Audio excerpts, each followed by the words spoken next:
গত ৮০ বছর ধরে বিশ্ব শাসন করা মার্কিন ডলার আজ ইতিহাসের সবচেয়ে বড় হুমকির মুখে। যে কারেন্সির উপর ভিত্তি করে চলা সারা বিশ্বের বাণিজ্য, সেই ডলার কেন আজ তাসের ঘরের মতো কাঁপছে? তবে কি খুব শীঘ্রই আমাদের পকেটে থাকা ডলারের দাম কাগজ সমান হয়ে যাবে? আজ আমরা পদ্মার ওপারের সে ভয়ঙ্কর সত্য জানাবো। দেখব কিভাবে রাশিয়া, চীন এবং ভারত মিলে ডলারের একচ্ছত্র আধিপত্য গুড়িয়ে দেওয়ার পরিকল্পনা করতেছে। স্বাগতম নুরুদ্দিন ইনসাইটসের আজকের বিশেষ প্রতিবেদনে। ডলারের আধিপত্যের ইতিহাস। ডলার কীভাবে বিশ্বের রাজা হলো?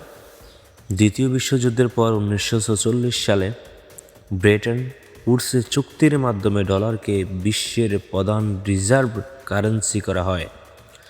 এরপর 1970-এর দশকে সৌদি আরবের সাথে আমেরিকার একটি ঐতিহাসিক চুক্তি হয়, যা পেট্রোডলার নামে পরিচিত। নিয়ম হয়, বিশ্বের যে কোনো দেশ তেল কিনতে চাইলে তাকে অবশ্যই ডলারে পেমেন্ট করতে হবে। এই একটি নিয়ম ডলারকে অপরাজয় করে তুলেছিল।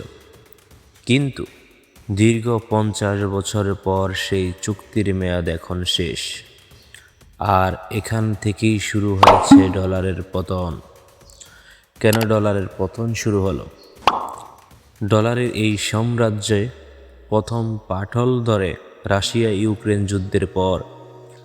আমেরিকা যখন রাশিয়ার $300 বিলিয়ন রিজার্ভ ফ্রিজ করে দেয়, তখন সারা বিশ্বের কাছে একটি বার্তা পরিষ্কার হয়ে যায়: আমেরিকার সাথে সম্পর্ক খারাপ হলে আপনার জমানো ডলারও আর নিরাপদ নয়।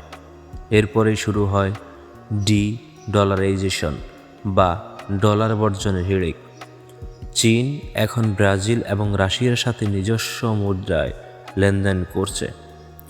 এমনকি ভারতেও এখন রুপিতে তেল কেনার চেষ্টা চালাচ্ছে। অর্থাৎ যে পেট্রোডলারের উপর ভর করে আমেরিকা বিশ্ব শাসন করত, সেই তাসের ঘর এখন ধসে পড়ছে। ব্রিক্স এবং নতুন কারেন্সি। সবচেয়ে বড় আঘাতটি আসছে ব্রিক্স জোটের পক্ষ থেকেই। চীন, রাশিয়া, ভারত, ব্রাজিল এবং দক্ষিণ আফ্রিকা, এই 5টি দেশ মিলে এখন নিজস্ব একটি গ্লোবাল কারেন্সি আনার পরিকল্পনা করতেছে। তারা এমন একটি মুদ্রা তৈরি করতে চায় যা হবে সোনা বা গোল্ড ব্যাকড। যদি এটি সফল হয়, তবে আন্তর্জাতিক বাজারে ডলারের চাহিদা অবিশ্বাস্যভাবে কমে যাবে। এর ফলে আমেরিকার অর্থনীতিতে যেমন ধস নামবে, তেমনি সারা বিশ্বের বাণিজ্যিক মানচিত্রেও বদলে যাবে। ডলারের বিকল্প কে হতে পারে? এখন প্রশ্ন হলো, ডলারের জায়গা কি চীনা ইউয়ান দখল করবে, নাকি ডিজিটাল কারেন্সি বা বিটকয়েনের মতো কোনো ব্যবস্থা ফিরবে? অনেক বিশেষজ্ঞ মনে করেন হুট করেই ডলার উধাও হবে না, তবে এর একক আধিপত্য আর থাকবে না।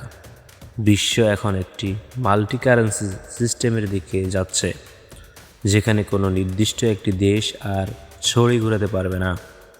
উপসংহার: ডলারের এই সংকট কি বাংলাদেশের মতো উন্নয়নশীল দেশগুলোর জন্য নতুন কোনো বিপদ বয়ে আনবে, নাকি অন্য কোনো মুদ্রার উত্থান আমাদের অর্থনীতির জন্য আশীর্বাদ হবে?